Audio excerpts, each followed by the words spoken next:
Hey, it's day 4, y'all. We made it to the middle of the week. 2 more days than Sabbath. And I am looking so forward to that. It's been a fun week. Don't get me wrong, it's been a fun week, but I'm not going to turn down that rest.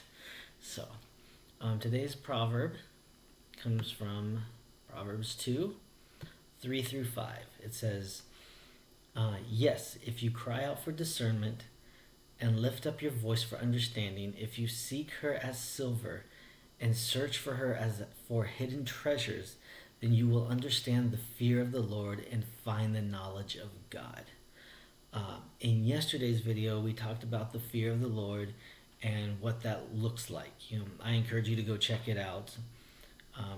But when I hear I cry out for discernment, I think of excuse. I think of James, the book of James. In chapter 1, it says, "If any of you lacks wisdom, let him ask of God, who gives to all liberally and without reproach, and it will be given to him." And then later in James, he defines what God's wisdom is. In chapter 3, he says, "But the wisdom that is from above is first pure, then peaceable, gentle, willing to yield, full of mercy and good fruits, without partiality and without hypocrisy." Yah is the real deal, all right? His wisdom isn't hypocritical like a court system could be, right? He doesn't show favoritism. If you're righteous, you're righteous. If you're not, you're not. He's gentle and pure and full of mercy, and we see that mercy every day, and we do not deserve that mercy, but he gives it every day. King Solomon was once told by Yah that he would give him anything he asked for, and Solomon didn't ask for wealth or fame or anything that we might possibly ask like Aladdin's genie for, right? Instead, he asked for wisdom. 1 Kings 3. "Therefore give to your servant an understanding heart to judge your people." I said that completely wrong, okay?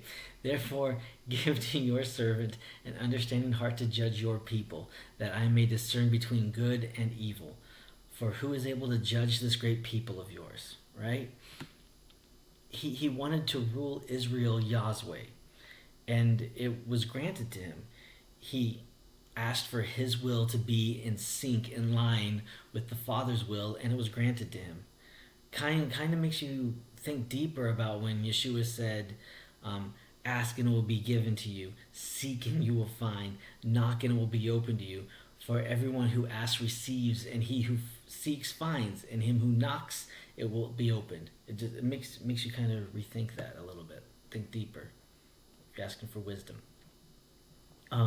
In the book of Jeremiah, Yah is talking about the 70 years of captivity that Judah goes into. So this quote is to that. This verse is to that. However, I still believe that it can be applied also to those seeking his will, seeking his discernment. Jeremiah 29, 12 through 13, it says, "Then you will call upon me and go and pray to me, and I will listen to you. And you will seek me and find me when you search for me with all your heart." If we earnestly seek wisdom or discernment, he will bring it to us. He is good like that. He wants us to come into an understanding of who he is and to align our wills to his. So this is the message that I have for you today. Be blessed. Peace.